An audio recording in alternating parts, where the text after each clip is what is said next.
Elvis Santiago wasn't born into fame or fortune. He grew up in a small town where dreams were often seen as luxuries, not goals. Music was his refuge, the one place where he could escape the hardships of everyday life. From the moment he could speak, he hummed melodies. By the time he could walk, he was chasing rhythms. He spent years practicing in his room, in his car, even in the shower, perfecting a voice that he believed could move the world. For years, Elvis watched talent shows on television. He admired performers who seemed untouchable, whose voices could shake the foundations of an arena. Among them, one man stood out: Simon Cowell. His blunt honesty, his piercing gaze, his ability to recognize talent and dismiss mediocrity instantly made him both feared and revered. Elvis knew that standing in front of Simon meant more than just performing. It meant facing the ultimate judgment. Finally, the day came. Elvis's hands trembled as he held the microphone, his palms slick with nervous sweat. The bright lights of the stage felt like a furnace, the audience a sea of anticipation, and Simon Cowell's eyes, cold, calculating, fixed on him like a predator sizing up its prey. 4 minutes. That's all he had to make a mark, to transform his life, or to be crushed in front of the world. Elvis took a deep breath, closed his eyes for a moment, and began to sing. His voice, raw and powerful, filled the auditorium. Every note carried his story, the years of struggle, the sleepless nights, the moments he questioned whether it was all worth it. The audience leaned forward, caught between awe and disbelief. Some smiled, some held their breath, and some even reached for tissues, overwhelmed by the purity and emotion of his performance. Simon Cowell, as always, was unreadable. His face remained impassive, a mask that revealed nothing. He leaned back in his chair, arms crossed, eyes narrowing slightly. There was a tension in the air, a silent duel between the performer and the judge, a moment where the fate of dreams hung in balance. 4 minutes passed, each one stretching longer than the last, until Elvis finished the last note and opened his eyes.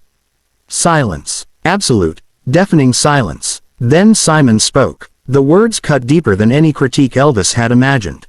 "That was not ready," Simon said, his voice calm but decisive. "You need more control, more focus. Right now, this is not the performance I'm looking for." The rejection was swift, and the sting was immediate. For a moment, Elvis felt his heart shatter. Years of preparation, all of the hope and emotion he had poured into that stage, seemed to crumble in a single sentence. But something extraordinary happened. While Simon's words were critical, his tone was not dismissive. There was a glimmer of recognition, a subtle acknowledgement that Elvis had something rare, something worth refining. And that subtlety was what transformed the moment from despair into a turning point. Outside the studio, Elvis sat alone for a long time, replaying every second of his audition in his mind. He questioned everything. Was he truly ready? Had he overestimated his abilities?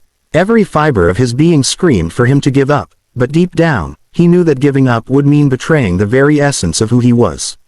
Over the next weeks, Elvis committed himself to transformation.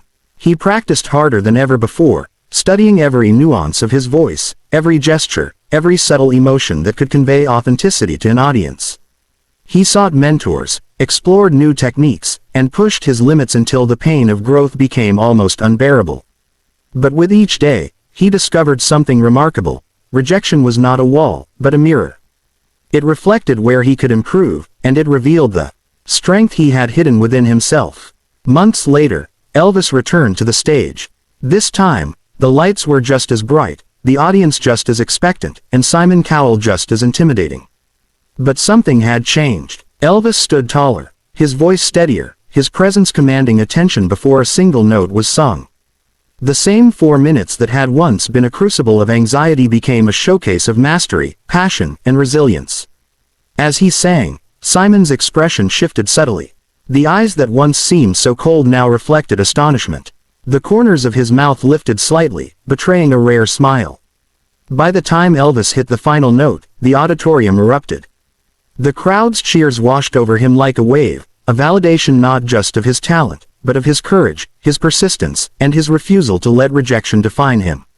Simon leaned forward, his voice carrying both surprise and admiration. "Now this is what I've been waiting for. You've transformed yourself. You've turned your weakness into strength."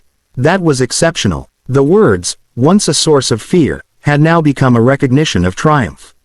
For Elvis, they were more than praise, they were proof that perseverance could rewrite destiny. In the days and weeks that followed, Elvis's story spread. Social media buzzed with clips of his audition and the contrast between his initial rejection and his triumphant return.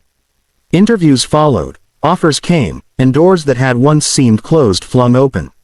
But beyond the fame, Elvis Santiago carried something far more valuable, a renewed sense of self, the confidence that failure is never final, and the understanding that life's harshest judgments can ignite the most profound transformation. Looking back, Elvis often reflects on those 4 minutes of rejection. What felt like the end was actually a beginning. Simon Cowell's reaction, sharp and unflinching, forced him to confront his limits, to push beyond them, and to discover the potential that had always been there but remained untapped. In that moment, Elvis Santiago learned the truth that resonates far beyond any stage. Sometimes, rejection isn't the door closing, it's the spark lighting the path to greatness. Today, Elvis continues to perform, inspire, and remind audiences around the world that resilience, determination, and the courage to face criticism head-on can change everything. From a small-town dreamer to a star whose voice moves hearts, his journey proves that the moments that shock us, the words that sting us, and the challenges that seem insurmountable can ultimately shape us into the people we are meant to become. And that is the story of Elvis Santiago, a man whose 4 minutes of rejection did more than test him. It transformed him, changed the way the world saw him, and reminded all of us that life's most defining moments are often wrapped in the guise of failure. Thank you for watching Story Sporut. If you enjoyed this story, don't forget to like, subscribe, and hit the notification bell so you never miss another tale that inspires and amazes.